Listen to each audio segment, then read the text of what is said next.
રાજકોટ જિલ્લાના જેતપુરમાં યુવક કોંગ્રેસ દ્વારા સરકારી હોસ્પિટલના પ્રશ્નોને લઈને આવેદનપત્ર આપવામાં આવ્યું છે। વર્ષ 2024માં નવી હોસ્પિટલ બિલ્ડિંગને મંજૂરી મળ્યા બાદ પણ હજુ સુધી બાંધકામ શરૂ ન થતા વિરોધ નોંધાવવામાં આવ્યો છે।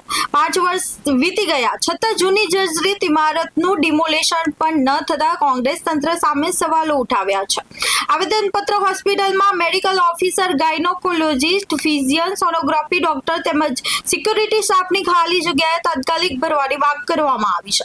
રાજકોટ જિલ્લા યુવક કોંગ્રેસ ચીમકી ઉચ્ચારી છે કે 30 દિવસમાં પ્રશ્નોનું નિરાકરણ નહીં આવે તો ભૂખ હડતાલ પણ બેસવામાં આવશે। વિધાનસભા ખાતે જેતપુર જામકુંડા વિધાનસભા યુવક કોંગ્રેસની કારોબારી બેઠક યોજાઈ હતી।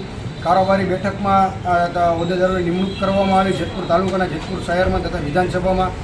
આ કારોબારી બેઠક બાદ એક સિવિલ હોસ્પિટલ જે ગંભીર પ્રશ્ન હતો કે જેતપુર સિવિલ હોસ્પિટલ કે જેનો લાભ આજુબાજુના 3 તાલુકાની જનતા લે છે અને એક વ્યસ્ત હોસ્પિટલ કહેવાય છે, તો એમાં જે નવું બિલ્ડિંગ 2024થી મંજૂર થઈ ગયેલું છે।